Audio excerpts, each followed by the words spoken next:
Tonight, she is an old white lady. The backlash after a Pennsylvania Democratic lawmaker harassed a silent protester outside of an abortion clinic. We've been losing $800 billion on trade. And the U.S.-China trade war heats up ahead of intense negotiations. Nobody's happy about it. And more missiles fired from North Korea. What that means for the U.S. Then, we're like no other museum on the planet. We uncover the secret history of history. All this and more on Faith Nation.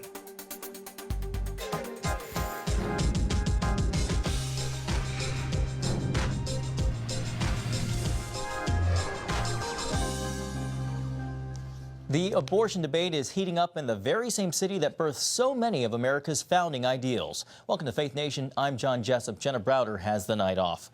Well, hundreds of pro-life advocates from around the nation are in Philadelphia tonight. They're fighting back against verbal attacks from a Pennsylvania state lawmaker and demanding his resignation. CBN News senior correspondent Paul Strand brings us the story from Philly. Hundreds came here to protest a Pennsylvania state representative's recent verbal attacks against pro-life sidewalk counselors outside this Philadelphia abortion clinic. Brian Sims put out a video of himself blasting a woman who was merely praying outside the clinic. An old white lady telling people what's right to do with their bodies. Shame on you. Shame. Shame. Shame on you. There's no faith that tells you you are right and everybody else is wrong. Then he basically offered a bounty to get information on 3 teenage girls praying here. A bunch of pseudo-Christian protesters who've been out here shaming young girls for being here. And so here's the deal. I've got $100 to anybody who will identify any of these 3. The pro-life advocates who showed up here told CBN News they won't be intimidated, nor will they stop, because abortion must be fought. We are not going to continue to be bullied as pro-lifers.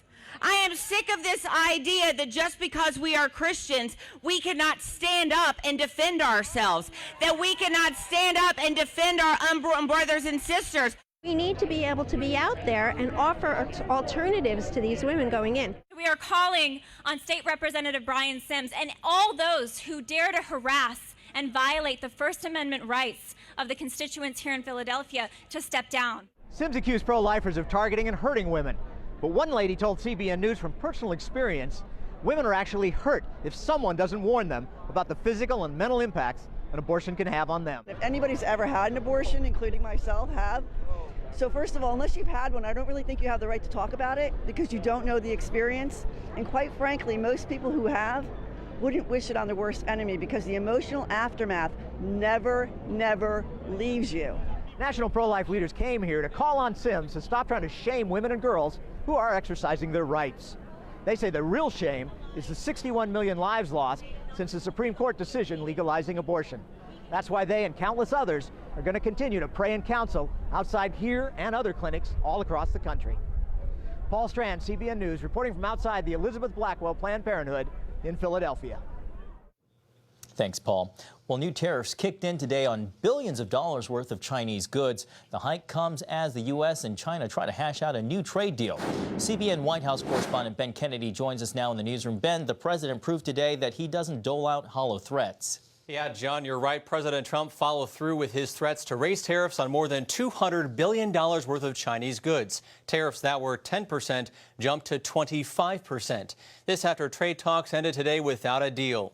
Treasury Secretary Steve Mnuchin said they had a constructive discussion between both parties, and Trump again took to Twitter, writing, "Tariffs will make one country much stronger, but not weaker. Just sit back and watch. In the meantime, China should not renegotiate deals with the U.S. at the last minute. This is not the Obama administration or the administration of Sleepy Joe, who let China get away with murder." We've been losing $800 billion on trade. $800 billion. We're going to stop that. And we've already started. The tariff hike is in a fight over Beijing's technology ambitions. The U.S. has accused them of predatory tactics, including cyber theft. China's vice premier is here in D.C., met with the president last night, but clearly could not reach an agreement. Trump said this is a win-win. Either a new deal is reached or the U.S. reaps the benefits of billions of dollars in tariffs. John? So, Ben, how are the Chinese responding? Well, John, the Chinese government released a statement pretty quick saying China deeply regrets that it will have to make necessary countermeasures, but they did stop short in releasing what those countermeasures might be. Well, Ben, if China slaps retaliatory tariffs on the United States, that's undoubtedly going to hurt Americans. Yeah, John, it will. Specifically, farmers took a hit in the last round of retaliatory tariffs, but President Trump says this move will allow the U.S. to buy more agriculture goods from American farmers. He tweeted about it earlier today. He said that your all-time favorite president got tired of waiting for China to help out and start buying from our farmers, the greatest anywhere in the world. If we bought $15 billion of agriculture from our farmers, far more than China buys now, we will have more than $85 billion left over for new infrastructure, healthcare, or anything else. China would greatly slow down and we would automatically speed up. Now, when President Trump announced tariffs on Sunday, Wall Street did take a hit. We saw a decline in the stock market. A question now is if retailers or suppliers affected by these new tariffs will absorb the cost or increase their prices. We will now have to wait and see. John? CBN White House correspondent Ben Kennedy. Ben, thanks for that report.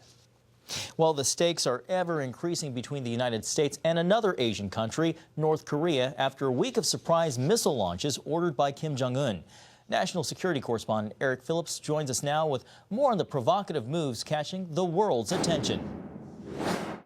Yeah, though North Korea called the launches pre-planned and routine, they were interpreted by the world as a dictator's response to deadlocked nuclear negotiations. North Korea state TV released these images Friday of Kim Jong-un watching the launch of 2 short-range missiles. Respected Supreme Leader Comrade Kim Jong-un has directed the firing drill of defense units of the Korean People's Army at the front and Western Front. It followed a launch just 5 days before, all described by Pyongyang as part of a regular and defensive military exercise. Still, it causes jitters, likely internationally, in an atmosphere where talks over nuclear disarmament have stalled. Well, we're looking at it very seriously right now. They were smaller missiles, short-range missiles. Nobody's happy about it, but we're taking a good look, and we'll see. We'll see. The relationship continues, but we'll see what happens. With the February summit ending without a deal, South Korea's president says this latest move sends the wrong message. I would like to warn North Korea that if North Korea repeats such actions, it could make ongoing talks and negotiations difficult. Amid all of this, a Pentagon announcement that U.S. forces seized a huge North Korean cargo ship for the first time. Prosecutors say North Korea was violating international sanctions by trying to export tons of coal to foreign countries and to import heavy machinery. They're talking about negotiating, but I don't think they're ready to negotiate. They will continue to generate the readiness we need in case diplomacy fails. Pyongyang is perhaps becoming increasingly frustrated that the U.S.-led sanctions are causing economic mayhem, depriving the country of its main source of income. In Washington, Eric Phillips, CBN News. Michael O'Hanlon is with the Brookings Institution, and he joins us now. Michael, thank you for being with us. Nice to be with you today. Michael, first question, how does the seizing of this ship affect ongoing negotiations? Well, as you know, we've maintained some pretty tough sanctions on North Korea for now quite a while, really throughout most of the Trump presidency, ever since the 3 missile tests and the big nuclear test of 2017. And this is just part and parcel of that regime. It's working well enough despite the occasional circumvention or, means by which North Korea manages to sneak in a little bit of contraband goods or evade the sanctions. It's working well enough that in the Hanoi summit this past winter, when President Trump met with Kim Jong-un asked for sanctions relief, and it wasn't obvious that he would admit any such weakness or any such need, or that sanctions relief would even be at the top of his agenda for what he wanted from the U.S. president. But that, I think, reaffirmed that, in fact, the campaign here has been pretty resolute, and not just from us, but from other countries as well, despite the occasional cheating and criminal activity around the margins. And so this seizure, obviously, is a little bit more of an active physical act. It's not a lethal act per se. It's not particularly surprising given the regime that's been in place. It does interject a little bit of a tone of negativity into a relationship where, of course, the North Koreans have been also injecting some negativity recently with some short-range missile tests. And so we're seeing a little bit of a falling off from the happy days of the Singapore summit of last June, or even the positive rapport the two leaders had in Hanoi when they couldn't agree on a deal but still got along personally. And this does tend to make one worry that the process could continue to go in a negative direction. But I think the United States really had no choice if we're going to stay true to our sanctions enforcement policy, which has to be one element of the overall approach here of trying to squeeze North Korea enough that they're willing to do a deal on their nuclear program. You just mentioned those missile tests. What does that suggest about North Korea? Are they in a provocation phase right now? I think they're signaling to us that they could be in a provocation phase if things don't get better. These are small provocations. They're deliberately small.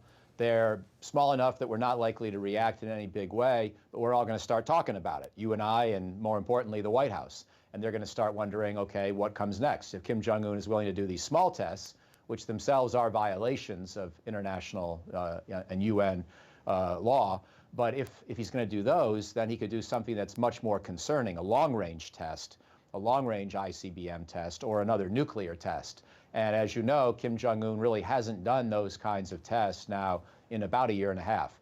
And that's what we care about most, the nuclear tests, the long-range missile tests. So the North Koreans are sort of implicitly reminding us they could go back in that direction if there's no positive movement on the negotiations. That's how I interpret this signaling anyhow. Up until this point, President Trump seems to be giving the benefit of a doubt to Kim Jong-un. Do you think that's the right play? Well, you should not give the benefit of the doubt if what you mean is you think this is a nice guy, you think this guy has a good human rights record, you think this guy is really interested in reforming North Korea from within. By any of those potential metrics, no, this is not a guy that you should give the benefit of the doubt to. And moreover, you should not assume that he really wants to give up his nuclear weapons. I don't think there's any realistic hope for that. But he may be willing to do a deal, a compromise. Maybe he gives up his ability to make more nuclear weapons, verifiably, and we lift some of the sanctions, even if not all of them.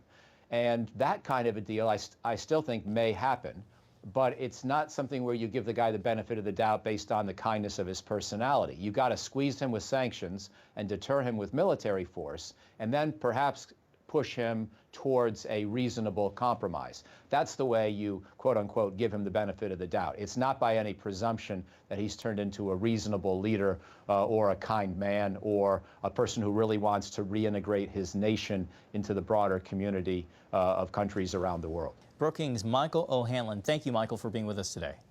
My pleasure. Well, Louisiana Congressman Steve Scalise says he's working to forgive the man who shot him during a congressional baseball team practice nearly 2 years ago, saying today, "I've never internally fully forgiven the shooter from the baseball shooting, and it's something I struggle with as a Catholic. Part of my faith is forgiveness, and I'm working to get there." Scalise's comments come after he met with a Black Baptist pastor whose church was torched by an arsonist. That preacher told Scalise he's already forgiven the man allegedly behind the fire. Scalise, who's also the House Republican whip, says their conversation was powerful and he plans to talk with the pastor about forgiveness again. Well, CBN's Abigail Robertson interviewed Scalise almost a year after the shooting, and she joins us now to talk about the remarkable story and the power of prayer. That's right, John. You know, it truly is miraculous that Steve Scalise is still with us today. And despite the hardship he's been through and the long road to recovery, he continues to trust the Lord and thank him for saving his life. June 14th, 2017 could have been a massacre, but thanks to God's protection, over a dozen Republican congressmen who were practicing on this field for their annual charity baseball game are still with us today, giving their firsthand accounts of the big and little miracles that saved their lives. And you can't explain some of the things that happened on that ball field except that God performed real miracles. It was a nice summer morning in Virginia when Steve Scalise joined his congressional teammates to prepare for their big game. And then we're just out there playing baseball on a field, you know, a bunch of guys, you know, feeling like kids again. And then all of a sudden I heard a noise and I thought it was the backfire of a tractor. But Congressman Trent Kelly, who served in Iraq, knew immediately that was no tractor. He turned to the direction of the gunshots and found himself staring straight down the barrel of a rifle, only about 15 feet away. And I looked him dead in his face, and he had the most evil, most sinister look. At that point, the shooter fired 3 shots directly at Kelly. Miraculously, none hit him, and one bullet he sure would have struck him ricocheted off this fence, likely saving his life. So the calmness and the way that I acted and the things that I did were directly attributable to he guides us as long as we're following his steps. That doesn't mean he'll always protect us. Sometimes that's not in his plans, but he definitely guided my steps that day. Kelly could then only watch as Scalise fell to the ground after being shot in the left hip. I went down, I crawled away, and then eventually my arms and legs just gave out. And I didn't know how bad I was hit, but I could feel numb, and I could still hear a lot of gunshots going off. Scalise started to pray. And I prayed and asked him for very specific things. And, at that point, it almost was like this calm came over me because I just really felt like God was going to take care of me, and boy, did he ever. Capitol Police officers David Bailey and Crystal Griner, assigned to Scalise that morning, fired at the shooter. Although wounded in the process, they eventually took him down. Meanwhile, Congressman Brad Winstrup, a former combat surgeon, rushed onto the field to treat Scalise. Brad came out and applied a tourniquet to where the bleeding was. My trauma surgeon later said if that tourniquet wasn't applied, I would have bled out on the field. I wouldn't have made it. That was just one of many miracles that day. When EMTs arrived, they quickly loaded Scalise into an ambulance, headed for George Washington University Hospital. Given rush hour traffic, the ambulance hardly moved. Then, one EMT noticed a helicopter flying towards the baseball field. Even though they had no communication with the chopper, they made the call to turn around, hoping it was coming to pick up Scalise. And sure enough, the helicopter landed, and it was there to pick me up. And 4 minutes later, I'm in the emergency room at MedStar Hospital, and they said maybe one more minute and I wouldn't have made it. So the fact that that happened, I would have died in the ambulance. I mean, there's no doubt about it. When Scalise reached the hospital, he had no blood pressure. And you talk to most doctors, will tell you you're not going to make it if you have a 0 blood pressure when you arrive. They had to replenish my blood supply, literally putting more than 2 times the amount of blood that a human body has into me because I had so much internal bleeding. He lay unconscious for 3 days following the shooting before finally waking up. Even in the hospital, he faced danger after developing a life-threatening infection. They weren't sure whether I was going to make it those first few days, but finally I did, and thank God for the miracles and for the prayers all around the country, just the unbelievable, overwhelming amount of prayers and support I got from people that I know and I don't know, and I'm so thankful for that. The bullet shattered Scalise's femur and seriously damaged his hip and pelvis, which took steel plates to rebuild. What did the doctors tell you about your recovery those first few weeks in the hospital? They were still trying to figure out just how I was going to respond, how my body was going to respond to all the injuries. And, they feel confident that I'll, they definitely said I'd be able to walk again. It's just a question, would I need crutches and would I be able to run again? And a lot of that's still in question because there's still a lot of nerve and muscle damage. In the face of all that Scalise told me, there was no doubt in his mind he'd be back on the Hill one day. I love doing this job. I missed it a lot after those first few weeks. Once I started to kind of think about getting better, the next thing I thought about was getting back to work. Less than 4 months later, on September 28th, Scalise triumphantly returned to Congress, praising the Lord for sparing his life. When I was laying out on that ball field, the first thing I did once I was down and I couldn't move anymore is I just started to pray.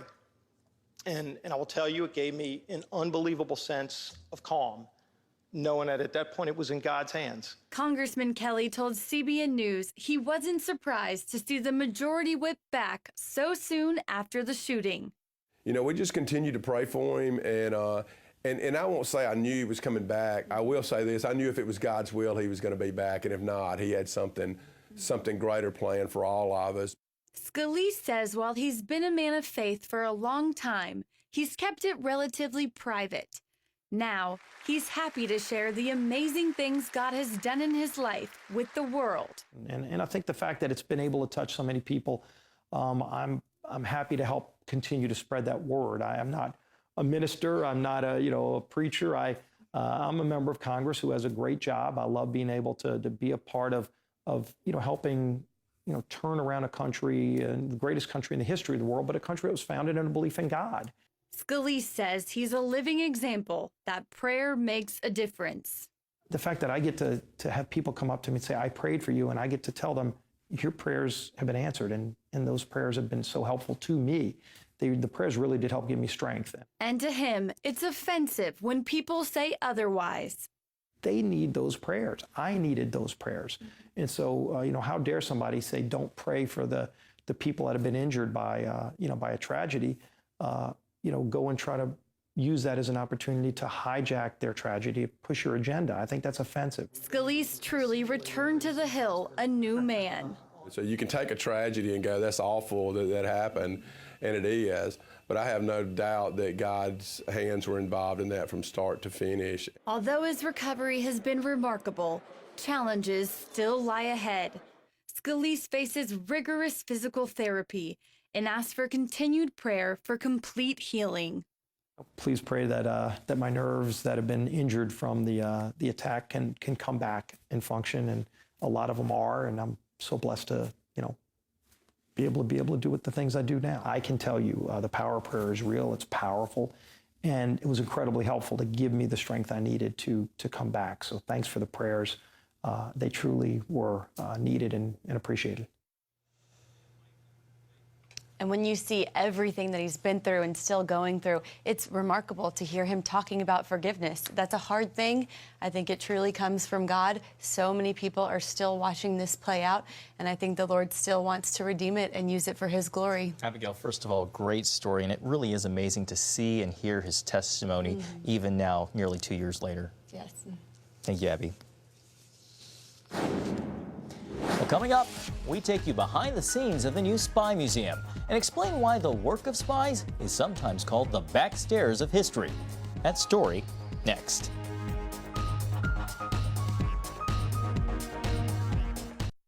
The new International Spy Museum is opening this weekend. At a cost of some $162 million, Washington's newest museum is a 140,000 square foot showcase for secrets. Our producer Gabe LaMonica moonlights as an undercover agent and takes us behind the scenes. The red steel and glass wedge behind me is home to some of the world's best kept secrets until now. The new International Spy Museum is opening its doors to reveal the hidden stories behind global espionage. Woo!